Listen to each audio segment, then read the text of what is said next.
ऐसा मुख्यमंत्री जिसके दिमाग में हरदम हिंदू मुस्लिम हिंदुस्तान पाकिस्तान यही चलता है, उसके मुंह से कभी ये निकला कि मेरी सरकार आ गई तो मैं स्कूल बना दूंगा, मैं अस्पताल बना दूंगा, मैं देश में विकास ला दूंगा? सुना योगी से उम्मीद क्या करूं? कन्हैया कुमार के समर्थन में तो लोग आ ही रहे हैं, लेकिन कन्हैया कुमार खुद भी तो घूम रहे हैं। मनोज तिवारी कितनी जनसभाओं में गए बताओ जरा?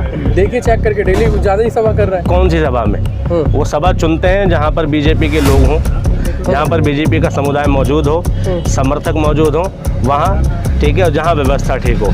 जहाँ थोड़ा सा भी डाउट होगा ना उन्हें, मनोज तिवारी की सभा कैंसिल हो जाती है। वो सारे अंधे नजर आते हैं जो खुद देशद्रोही हैं, जो देश में विभाजन करने वाले लोग हैं, जो देश में लोगों को जातीय धार्मिक रूप से बांटने वाले लोग हैं, वो दुनिया को उसी चश्मे से देखेंगे। टुकड़े टुकड़े करना क्या होता है वो भाजपा से बेहतर कौन जानेगा। भाजपा के नेता डंके की चोट पर कहते हैं हमें मुसलमानों से वोट नहीं चाहिए। अपने चेहरे पे निगम पार्षदी का इलेक्शन लड़ ले और जमानत जब्त न करा दे तो नाम बदल देना, ठीक है भैया। इस बार क्या चाह रही है जनता? जनता चाह चुकी, मनोज तिवारी की सीट जो जमानत जब्त है, ठीक है, और मनोज तिवारी नहीं आ रहे 5000 से ज़्यादा वोट मिल जाएं तो भैया ये समझ लो कि मेरा अगला वोट आपके नेता को देशद्रोही बता रहे हैं। अंधे टुकड़े गैंग मैं बता, अंधे को सारे अंधे नजर आते हैं। हाँ। तो जो खुद देशद्रोही हैं, जो देश में विभाजन करने वाले लोग हैं, जो देश में लोगों को जातीय धार्मिक रूप से बांटने वाले लोग हैं, वो दुनिया को उसी चश्मे से देखेंगे। टुकड़े टुकड़े करना क्या होता है वो भाजपा से बेहतर कौन जानेगा। भाजपा के नेता डंके की चोट पर कहते हैं हमें मुसलमानों के वोट नहीं चाहिए। भाजपा के नेता के डंके की चोट पर कहते हैं हम हिंदू राष्ट्र बनाएंगे, एक समुदाय विशेष को ठुकराएंगे, ठीक है। जब दंगे होते हैं तो एक को कंट्रोल किया जाता है और एक को छूट दी जाती है, तो ये टुकड़े टुकड़े करना ही तो है भाई। सरकार तो सामान्य रूप से सोचती है। योगी आदित्यनाथ का बयान सुना आपने? उन्होंने बोला है कि 4 तारीख को जो है ये कांग्रेस से पाकिस्तान चले जाएंगे बैकपैक में। योगी से और कौन सा बयान सुनने की उम्मीद करते हो? योगी के मुंह से कभी ये बयान भी सुनवा दो कि भैया हम सरकार आएगी तो स्कूल बनवाएंगे। हाँ भैया ऐसा मुख्यमंत्री जिसके दिमाग में हरदम हिंदू मुस्लिम हिंदुस्तान पाकिस्तान यही चलता है, उसके मुंह से कभी ये निकला कि मेरी सरकार आ गई तो मैं स्कूल बना दूंगा, मैं अस्पताल बना दूंगा, मैं देश में विकास ला दूंगा? सुना योगी से उम्मीद क्या करो? वो तो ये भी कहते हैं भाजपा वाले कि गरीब जो है खुश है, भूखा नहीं सो रहा है, 80 करोड़ जनता को राशन दिया जा रहा है। वो गरीब भाजपा का है। मनोज तिवारी जैसा गरीब है, 28 करोड़ का मालिक, हाँ। वो संतुष्ट है, वो भूखा नहीं सो रहा है। उस नीति से आप खुश नहीं है? कौन सी नीति? हाँ भाई मैंने सुना मिडिल क्लास व्यक्ति वो होता है भारत में जिसकी सालाना इनकम 6 लाख रुपए हो, ठीक है।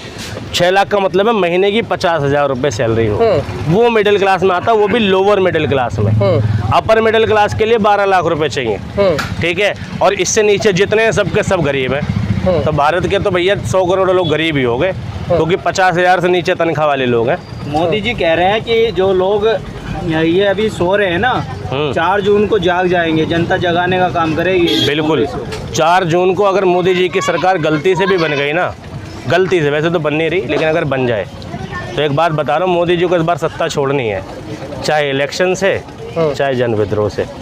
इस बार मोदी जी नहीं रहेंगे। यानी लोकतंत्र का उल्लंघन करोगे? जन विद्रोह लोकतंत्र का लोग उल्लंघन है। जनमत संग्रह नहीं, जन विद्रोह जो है किस प्रकार करोगे? जन विद्रोह कब होता है? का जन विद्रोह नाम का जन विद्रोह रह गया है, हाँ। लेकिन तमाम जन विद्रोह के अंदर जिस तरह की प्रक्रियाएं जो इस्तेमाल की जा रही हैं, तो कहीं ना कहीं वहाँ नहीं लगता कि लोकतंत्र की हत्या हो रही है? लोकतंत्र की हत्या से आप क्या समझ? लोकतंत्र का मतलब क्या है? लोकतंत्र का मतलब यही है कि शासन की अंतिम शक्ति जनता के हाथ में, take to the people by the people for the people, लोगों का लोगों के द्वारा लोगों से। अगर लोग अपनी शासन व्यवस्था को बदलना चाहते हैं तो वो जन विद्रोह है, लेकिन वो लोकतांत्रिक व्यवस्था का एक हिस्सा है, लोकतंत्र का एक हिस्सा है। मोदी जी से देश की जनता विपक्ष में ज़्यादा वोट डाल रही है। मोदी जी 35-36% वोटों से जीतते हैं, बाकी के 65% वोट मोदी जी के विरोध में पड़ते हैं। तो देश की जनता पसंद कर रही है क्या? भाई ये तो वो बात हो गई कि ज़बरदस्ती मान ना मान मैं तेरा मेहमान, तुम कुछ भी कर लो रहूँगा मैं ही। तो अगर मोदी जी जिस तरीके से मोदी जी ने शासन चलाया है, आप मुझे समझ में नहीं आता, आप जगह जगह सोशल मीडिया पर नजर आते हो, जगह जगह आप जो है कभी चांदनी चौक पहुंच जाते हो, कभी आप साकेत पहुंच जाते हो, कभी आप इंडिया गेट पहुंच जाते हो, अभी राहुल जी का यहाँ है, यहाँ पहुँच गए आप। तो मेरा तो आप पे भी एक सवाल उठता है कि कहीं आप भी पेड़ तो नहीं है, बुरा मत मानना, क्योंकि आप जगह जगह जो है वो आरोप लगाते हो, कहीं आप भी तो पेड़ नहीं है कि जगह जगह जो है वो अपना पहुंच जाते हो जो है कैंपेन करने के लिए, एक तरफा कैंपेन कर रहे हो आप लगातार। मैं पिछले कई महीने से देख रहा हूँ आपको। अब देखिए, हाँ। पेड़ होने का तो प्रमाण मैं आपको क्लियर बताता हूँ। हाँ। अगर मैं पेड़ हूँ, हाँ। मेरी इंक्वायरी कराओ, हाँ। ठीक है, मेरा आधार ले जाओ, पेन ले जाओ, अकाउंट नंबर कभी ले आप जाओ, हिंदू मुस्लिमों के मैं बीच बता में तो रहा पहुंच जाते हो हूँ, हाँ debate मैं करने के बता लिए? रहा हूँ। हाँ। तो वो तो आप देख लो कि मैं पेड हूँ कि नहीं हूँ। हाँ, लेकिन देश का कर्जा जरूर है मुझ पे, अच्छा। देशभक्ति का। मैंने इस देश का नमक खाया है और देश को बचाने के लिए, देश की लोकतांत्रिक व्यवस्था के लिए मेरी जो जिम्मेदारी है एज ए नागरिक, मैं वो निभा रहा हूँ। मैंने एक सपना देखा है अंधभक्त मुक्त भारत का, अच्छा। मैं उसी लड़ाई को लड़ रहा हूँ। मुझे बीजेपी कांग्रेस से कोई मतलब नहीं है। मैंने लास्ट टाइम भी कहा था, मेरा वोट उस व्यक्ति को जाता है या मैं वोट उस व्यक्ति को करता हूँ जो देश के लिए काम करेगा, जो अपने राज्य के लिए काम करेगा। मेरी नॉर्मल सी कंडीशन है, रोटी कपड़ा शिक्षा स्वास्थ्य रोजगार। अपने इलाके के प्रत्याशी को देख के वोट दे। आपने मेरे वीडियो देखे होंगे तो उसमें भी देखा होगा, मैंने यही कहा है। मैंने कहा भाजपा या कांग्रेस के लिए मेरा वोट नहीं है। आपके वीडियो में आप बड़े जॉली मोड में होते हैं, और उसके बाद जो आपको जो है वो अंधभक्त गाली भी देते हैं मुंह पे ही, फिर उसके बाद आप सुनते भी हो, बर्दाश्त भी करते हो, फिर उनको जवाब भी देते हो, भागते नहीं हो। ये अच्छी बात है, वीडियो छोड़ के भागते नहीं हो। लेकिन इसके पीछे एक सवाल था, मैं काफ़ी टाइम से सोच रहा था कि कहीं मुलाकात हो जाए तो पूछूं कि फिर बाकी खर्चे कैसे चल रहे हैं परिवार के? नहीं देखिए, खर्चों को मैं तो अपना काम कर ही रहा हूँ ना। मैं तो एडमिन में वर्क करता हूँ स्कूल में। अच्छा। भाई मैं अपनी सैलरी का मेरा जो अपना जीवन है, निजी जीवन, वो अलग है। अच्छा। लेकिन मैं यहाँ पर बाइट दे रहा हूँ, मैं जो भी कह रहा हूँ। आपके जो है एक्नॉलेज पर आते हैं, आपकी जानकारियों पर। मेरा नाम अमीरुल हसन है, हाँ। ठीक है, और मैं देश का आम नागरिक हूँ। हाँ। देखिए, ये आम नागरिक जो है अमीरुल हसन जी, इनकी वीडियो आपने बहुत देखी होगी, ठीक है ना। आज बड़ी मुश्किल से जो हमारे हाथ लगे, इत्तेफाक से मिल गए। अमीरुल भाई एक बात बताओ, आपको नहीं लगता कि आपकी वीडियो से भी अगर बीजेपी डराने का काम कर रही है तो वही कांग्रेस भी डराने का काम कर रही है? कांग्रेस बीजेपी से डरा रही है और बीजेपी मुसलमानों को हिंदुओं से डरा रही है। क्या कहना आपका? देखिए सुनिए, हाँ भाई मेरा एक बहुत बेसिक सी बात है। लोग ये कहते हैं कि तेरे बोलने से हम अपना मत थोड़ी बदल देंगे, या मेरे बोलने से किसी पे परिवर्तन थोड़ी आ जाएगा, मेरे बोलने से मोदी थोड़ी हट जाएगा। ये एक छोटा सा क्वेश्चन है। या वो डरा रहे हैं, वो डरा रहे हैं। देखो, कोई किसी भी तरीके से मेरा वीडियो इस्तेमाल कर सकता है, इसमें कोई दो राय नहीं है। लेकिन मेरे बोलने से अगर एक आदमी का दिमाग भी परिवर्तित होता है, एक आदमी भी देश हित में वोट करता है, एक आदमी भी देश की डेमोक्रेटिक व्यवस्था के लिए वोट करता है, मेरे बोलने की वजह से एक आदमी भी अपनी जिम्मेदारियों को नागरिक के तौर पे नागरिकता की जिम्मेदारी समझता है, तो मेरा काम पूरा हो गया। मुझे कांग्रेस बीजेपी से फिर भी कोई मतलब नहीं है। नहीं, फिर अभी तो सुनो, आप जो है अभी लाखों करोड़ों में वायरल हो रहे हो जी, और मुझे बहुत जल्द उम्मीद है इस इलेक्शन में आपके पास ऑफर आने वाला है। अच्छा। फिर आप पार्टी ज्वाइन नहीं करोगे? नहीं, देख लो, ये ऑन रिकॉर्ड कह रहे हो आप। सुनिए फिर हम ही नहीं, सुनिए भाई, मुझे लाखों करोड़ों में ऑफर आएगा, सुनो ध्यान से। पार्टी ज्वाइन की बात मैंने कहा नहीं, ठीक है। कौन सी पार्टी ज्वाइन नहीं करूंगा, आपने ये नहीं सुना? भाजपा ज्वाइन नहीं करूंगा। अच्छा, यानी कि तैयारियां वही वही हमारा कहने का मतलब सुनो, एक मिनट सुनिए। हम इस चक्कर में लगे हुए थे कि ये बंदा कुछ करने वाला नहीं, सुनिए अगर मेरे पास ऑफर आएगा, ठीक है, तो मैं इनकी पार्टी का पीछे का बोर्ड भी दिखाओ, किस पार्टी का आगे कौन सी सुनिए वाले। नहीं, सुनिए, मैं भाजपा कभी भी कदापि भी ज्वाइन नहीं करूंगा, चाहे मेरी गर्दन पर चाकू रख के कोई ज्वाइन करवा दे। एक बात यार, भाजपा आपको ज्वाइन में क्या देख, अपने पैर पे कुल्हाड़ी कौन मारेगा? हाँ जी, अपने पैर पे कुल्हाड़ी कौन मारेगा? तुम तो कुल्हाड़ी हो भाजपा के नाम। मनोज तिवारी है, उससे बोलिए। भैया, कन्हैया कुमार वर्सेस मनोज तिवारी है ही नहीं। मनोज तिवारी की जमानत जब्त है। मनोज तिवारी नहीं जीत रहे। जीत जाए तो ये समझ लो मेरा अगला वोट भाजपा को जाएगा, अगर जीत जाए। दोबारा बोलिए, क्या बोल रहे हो? कन्हैया कुमार जीत रहे हैं, मनोज तिवारी नहीं जीत रहे। अगर जीतते हैं तो? अगर जीत गए तो मेरा अगला वोट भाजपा को, कि वो जीत जाए। देश के प्रधानमंत्री आके उनका समर्थन कर रहे हैं, वो उनकी मजबूरी है। क्या मजबूरी? प्रधानमंत्री जी भी जानते हैं मनोज तिवारी नहीं जीत रहे, लेकिन वही है, डूबती नैया को सहारा देने का काम किया उन्होंने। क्या पता बची जाए। ये भी कह सकते हैं कन्हैया कुमार के समर्थन में आज राहुल गांधी आए थे। कन्हैया कुमार के समर्थन में तो लोग आ ही रहे हैं, लेकिन कन्हैया कुमार खुद भी तो घूम रहे हैं। मनोज तिवारी कितनी जनसभाओं में गए बताओ जरा? देखिए, चेक करके, डेली ज़्यादा ही सभा कर रहा है। कौन सी सभा में? वो सभा चुनते हैं जहाँ पर बीजेपी के लोग हों, जहाँ पर बीजेपी का समुदाय मौजूद हो, समर्थक मौजूद हो, वहाँ, ठीक है, और जहाँ व्यवस्था ठीक हो। जहाँ थोड़ा सा भी डाउट होगा ना उन्हें, मनोज तिवारी की सभा कैंसिल हो जाती है। देखिए, ये वो शख्सियत हमारे सामने खड़े हैं जो पिछले 2 महीने से कभी भी किसी के भी चैनल पर नज़र आ जाते हैं और लगातार वायरल हो रहे हैं, और हो सकता है कि बहुत जल्दी ऑफर भी आ जाए। ठीक है ना? अब ये जर्नी क्यों है, किस वजह से, वो जानने की कोशिश करें। अमीरुल हसन कहाँ से बिलोंग करते हो? मैं बिलोंग तो बिहार से करता हूँ। अच्छा। हाँ। अच्छा बस ये है कि मैं देश में परिवर्तन और देश के डेमोक्रेटिक सिस्टम को बचाने के लिए एक जंग लड़ रहा हूँ। अच्छा मेरी लड़ाई ना नरेंद्र मोदी से है, ना अमित शाह जी से, ना योगी आदित्यनाथ से। मेरी लड़ाई देश में अंधभक्तों से है। यार तुम्हारे से एक परेशानी ये है, हाँ। मैं तो पहली बार आपका इंटरव्यू ले रहा हूँ, हाँ। लेकिन अमीर भाई मैंने देखा, हाँ। आप जो है ना अगर मतलब कड़वा कड़वा तो थू और मीठा मीठा गप कर जाते हो यार वीडियो में। कौन सा मीठा गप मतलब कर गया? मीठा गप कर जाते हो, कड़वा कड़वा तू। कौन वहाँ सा तुम मीठा? गोदी मीडिया कहने लगते हो लोगों को। नहीं अच्छा। मुझे बताओ कौन सा मीठा गप कर गया। मैं कई सारे उदाहरण दूंगा, लेकिन हाँ, पहला बताइए। सवाल मेरा ये हाँ। कि आपने बताया कि आपकी जर्नी जो है लोकतंत्र को बचाने के लिए, लोकतंत्र खतरे में कहाँ है? कौन सी वीडियो में आपने सुन लिया कि लोकतंत्र बदल दिया जाएगा? एक वीडियो आप भेजो मेरे को। वीडियो में नहीं। अच्छा, कहाँ से प्रूफ? सुनिए, मैंने अपने सामने थाना मैनेज होते हुए देखा साहब। अच्छा, ठीक कब है। नहीं हुआ? हाँ? कब नहीं हुआ? कौन से दौर में नहीं हुआ? नहीं, उस दौर के सबूत मैं दे देता हूँ। नहीं सुनिए, आप उस पार्टी का दौर बताओ जहाँ पर थाने मैनेज नहीं हुआ, उसके सबूत मैं दे देता हूँ। नहीं हाँ। मैं, ये तो बिल्कुल सही बात है, थाना हर दौर में मैनेज होता है। हाँ। लेकिन मैनेज करने के बाद हाँ। ठीक है, उस मैनेजमेंट पे प्राउड नहीं होना चाहिए। अच्छा। जैसे पहले निर्भया का रेप हुआ, ठीक है, पूरी दिल्ली खड़ी हुई, पूरा देश खड़ा हुआ, लोगों ने विरोध किया और सरकार ने अपनी गलती मानी। प्रधानमंत्री में इतनी गरिमा बची थी कि एयरपोर्ट पर जाता है, बाहर भेजता है ट्रीटमेंट के लिए, वेट करता है रात को।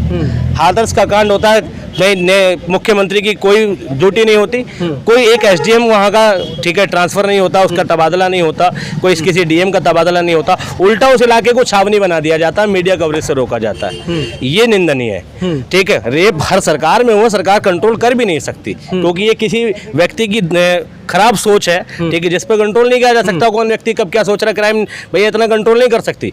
लेकिन क्राइम होने पर उसकी जस्टिफिकेशन नहीं होनी चाहिए। एडीजी लॉ एंड ऑर्डर ने पूरे दिन की कसमकस के बाद रात में एक इंटरव्यू दिया और कहता है कि सीमन नहीं मिला उसकी बॉडी में, तो रेप ही नहीं हुआ। ऐसे बयान खतरनाक है। मैनेज होते हैं, थाने मैनेज होते हैं, जो पैसे वाला होता है उसके पक्ष में फैसले होते हैं, बिल्कुल होते हैं, लेकिन वो मैनेजमेंट बहुत छोटे लेवल पर होता है और उसमें सरकारें इन्वॉल्व नहीं होती। जब मैनेजमेंट के अंदर सरकार के लोग इन्वॉल्व होने लगते हैं, ये लोकतंत्र के लिए घातक है। मेरे सामने एक दो बच्चे थे, ठीक है, जिसमें एक लड़का था सलीम पासा, दूसरा था वीरेंद्र नाम का, दोनों सुंदरदीप लॉ कॉलेज के स्टूडेंट थे, दोनों मेरे स्टूडेंट भी रहे पहले। दांत काटी रोटी खाने वाले बच्चे, उनके बीच में झगड़ा हो जाता है, एक बजरंग दल का लड़का बुला लेता है, एक मुस्लिम सभा का बुला लेता है, थाने में जाकर रात को 12 बजे नारे लगते हैं, बजरंग दल के चीते अपने दम पे जीते हैं। एक सुभाष नाम का व्यक्ति पिंकी चौधरी का राइट हैंड आता है और कहता मुसलमानों का कत्लेआम मचा दूंगा, और इससे कहता आप जो चाहते हैं वो करेंगे जी, मेरे आंखों के सामने, कानों सुना नहीं बोल रहा मैं, आंखों के सामने।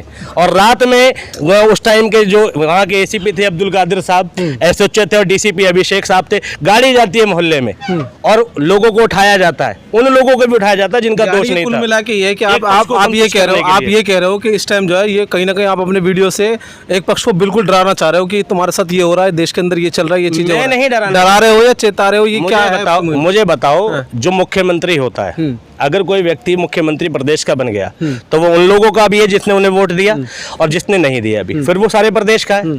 तो यूपी का मुख्यमंत्री यूपी के लोगों को ईद उल फित्र की या ईद उल अजहा की बधाई क्यों नहीं देता? क्यों नहीं देता बताओ? डेमोक्रेटिक सिस्टम में ऐसा तो लेकिन लोकतंत्र में बाध्य भी नहीं है ना कि वो दे या ना दे। बाध्य नहीं है ना, ठीक है, लेकिन मोरल ड्यूटी तो है। मोरल ड्यूटी, नैतिकता मोरल ड्यूटी तुम्हारी मर्जी, करो करो, मत करो मत करो। नहीं नहीं हाँ। नहीं भाई, एक सीएम के लिए मोरल ड्यूटी ऐसा थोड़ी उसकी अपनी इंसानियत है, पर्सनल है उसका मामला कि भाई वो अगर वो नहीं देता बधाई तो इसका मतलब ये थोड़ी कि अब तुम भी तो जय श्री राम के नारे नहीं लगा सकते। नहीं, मैं लगा सकता हूँ जय श्री राम के नारे। अगर कोई मेरे साथ मेरी कम्युनिटी, मेरे दोस्त आएंगे और मैं उनकी कम्युनिटी में जाऊंगा तो उनके सम्मान के लिए मुझे जय श्री राम बोलना पड़ेगा, मैं बोल दूंगा। अच्छा, कोई दिक्कत नहीं है। मंदिर में जाके आरती बोल सकता चलो हूँ। आप बोल दे तो, लेकिन बहुत सारे लोग जो इसी बात पे विवाद कर लेते हैं, जो भारत लोग माता की विवाद जय करते नहीं हैं, बोलते। मेरी नजर में जो लोग विवाद करते हैं वो भी गलत है। अच्छा, क्योंकि अच्छा मानोगे नहीं मानोगे, बिल्कुल कितने गलत। सारे जो है वो मुस्लिम कम्युनिटी के लोग भारत माता की जय बोलने में क्या परेशानी है भाई? भाई बहुत बेसिक सी बात है, लोगों में एक गलत फहमी फैलाई गई है, ठीक है, कि वंदे मातरम बोलने से आपका धर्म चला जाएगा, ठीक है, जनगण मन गाने से आपका धर्म चला जाएगा। धर्म इतना कमजोर थोड़ी हो सकता है। बिल्कुल, धर्म, मुसलमानों का धर्म की पहली शर्त है ईमान, ठीक है, और ईमान जो है ना वो शब्दों के बोलने से खराब नहीं होता। देखो ये मैसेज जा रहा है आपका जबरदस्त। ठीक है, शब्दों के बोलने से बिल्कुल खराब नहीं होता। मैंने वंदे मातरम बोला, ठीक है, इससे ये नहीं है कि मैं इस्लाम से खारिज हो गया, ठीक है, या मैंने जनगण मन अधिनायक गाया, इससे मैं इस्लाम से खारिज हो गया। राष्ट्र एक अलग चीज है। जब आप देशभक्ति के लिए खड़े हो तो सिर्फ देश सबसे पहले है, मस्जिद में खड़े हो तो ईश्वर अल्लाह मतलब पहले ये है। ठीक कुल है? मिला के आप वीडियो पे तो खूब दबा के जो है प्रवचन दोगे, लेकिन अपने भाइयों से ये ज्यादा मुस्लिम कम्युनिटी से लगवाओगे पंचरी, है ना, उनको नहीं वो शिक्षा पंचर लगवाएंगे। उनको शिक्षा नहीं देनी है। बिल्कुल शिक्षा देनी है। हाँ। कौन कह रहा है शिक्षा नहीं देनी? एजुकेशन के लिए काम होगा ना भाई। मोदी जी होगा आज आंकड़े, एजुकेशन के आंकड़े देखते हैं आप कहाँ हैं? बिल्कुल कहाँ खड़े हैं मुस्लिम कम्युनिटी के ये मुसलमानों के लिए दुर्भाग्य की बात है कि मुसलमानों के मोहल्ले में चले जाओ तो रमजान की रौनकों के नाम पे, बहारों के नाम पे, मुसलमानों के मोहल्ले में रौनकों के नाम पे तरह तरह के होटल खुले मिलेंगे। तुम्हें निहारी मिलेगा, कोरमा मिलेगा, जर्दा मिलेगा, बिरयानी मिलेगा, शरबत मिलेगा, लेकिन किताब की दुकानें नहीं मिलेगी। ये दुर्भाग्य है देश का, और ये मुसलमानों का भी दुर्भाग्य है। जिस दिन मुसलमान आप कहते हो, फिर उसके बाद कहते हो कि आपके अधिकारी नहीं है, आपकी नौकरियां नहीं है, आप पंचर लगा रहे हो। नहीं अधिकारी मुसलमानों के होते नहीं, ये फिर एक गलतफहमी है। अच्छा, फिर एक गलतफहमी है। अधिकारी हिंदू या मुसलमान का नहीं होता भारत के अंदर, वो भारतीय व्यवस्था का अधिकारी होता है। ये नहीं कह रहा, मेरा कहना मतलब जिस कम्युनिटी से पढ़कर आएंगे तो वही तो अधिकार, चाहे किसी भी जाति से पढ़कर आए। क्यों यार पढ़ाओगे तभी तो अधिकारी कह रहा हूँ पढ़ना, अनपढ़ों का अधिकारी नहीं मैं कह रहा हूँ पढ़ना जरूरी है, लेकिन ये बाध्यता नहीं है कि अधिकारी मुसलमान होगा तो ही मुसलमान का फेवर करेगा। भाई मेरे दोस्त, ठीक है ये लेकिन दुहाई तो देते हो ना कि मुसलमान अधिकारी नहीं हो रहे, हर जगह जो है सारी व्यवस्था जो है एक तरफा लहर चल रही है। आप ही लोग दुहाई देते हो कि नहीं देते हो? पढ़ाओगे हो नहीं? इस सरकार से पहले भी मुसलमान अधिकारी नहीं थे, ठीक है। इस सरकार से पहले भी जब तक कांग्रेस की सरकारें रही हैं, मुसलमानों का एजुकेशन सिस्टम सब शुरू से लो रहा है। बड़े बड़े पदों पे मुसलमान अधिकारी नहीं थे शुरू से, ठीक है। लेकिन बावजूद इसके देश की व्यवस्था इतनी बेहतर थी कि मुसलमानों को यह एहसास नहीं हुआ कि उन्हें अपने अधिकारियों की जरूरत है, ठीक है। लेकिन मोदी सरकार इस मामले में देखो भले ही बुरा है, लेकिन इसकी वजह से लोग जागरूक तो हुए, लोग पढ़ने तो लगे, ठीक है। यानी कि इन शॉर्ट कह रहा हूँ कि जूते के हारे हैं। हाँ बिल्कुल, इन शॉर्ट अगर मैं आपके शब्दों को पूरा कर रहा हूँ, हाँ बिल्कुल ऐसा ही है कि मोदी की वजह से लोगों में थोड़ी जागरूकता आई मुस्लिम कम्युनिटी में कि वो पढ़ने लगे, ठीक है, एजुकेशन पे थोड़ा ध्यान दे रहे। लेकिन ऐसा नहीं है कि इसकी सरकार से पहले भी देश में बड़े बड़े पदों पर मुसलमान अधिकारी थे, मगर वो मुसलमान अधिकारी ना होकर भी उन्होंने देश में इक्वलिटी का भाव रखा। इस शासन में इक्वलिटी का भाव कम हुआ है, खत्म नहीं हुआ, कम हुआ है। समानता के भाव में दिक्कत आई है। अब चुनाव खत्म हो जाएंगे 4 तारीख के बाद, फिर क्या करोगे? चुनाव खत्म हो जाएंगे 4 तारीख का मैं तो पर्सनली स्कूल में हूँ भाई साहब, मैं तो अपना काम ही करूंगा, ठीक है। ये मेरा हम जैसे गलियों में धक्के खाने वाले यूट्यूबर नहीं होंगे ना आपको? नहीं तो मैं कोई प्रोफेशनल एक्टिविस्ट थोड़ी हूँ कि मैं परमानेंट यूट्यूब पे ही मिलता हूँ या उस पे। ये तो ठीक है कि अभी चुनाव का माहौल चल रहा है, मैं मौजूद मिल जाता हूँ, लोग डिबेट ले लेते हैं। मैं प्रोफेशनल हूँ। अमीरुल नाम है। अमीर भाई एक बात बताओ जी कि ये जो आप लगातार फेमस हुए हो, इसका क्या इम्पैक्ट पड़ा है? लोगों ने फोन जरूर करे होंगे, ईमानदार से बताना, सच्ची देखो पूरा वीडियो दिखाते हैं, कट पेस्ट वाले नहीं है। देखिए मैं फेमस हुआ हूँ, इससे देखो मुझे लगता है कि कोई खासा इम्पैक्ट नहीं पड़ा है, क्योंकि मेरी बातों को सुन के मेरी तारीफ करें, मुझे इससे कोई फ़र्क नहीं पड़ता। मेरी बातों को सुनने के बाद लोगों में बदलाव आना चाहिए, ठीक है। मैं अगर कह रहा हूँ एजुकेशन इम्पोर्टेंट है, तो वो ये मेरी तारीफ ना करे कि भाई आपने क्या बोला बहुत बढ़िया, मुझे ये नहीं चाहिए।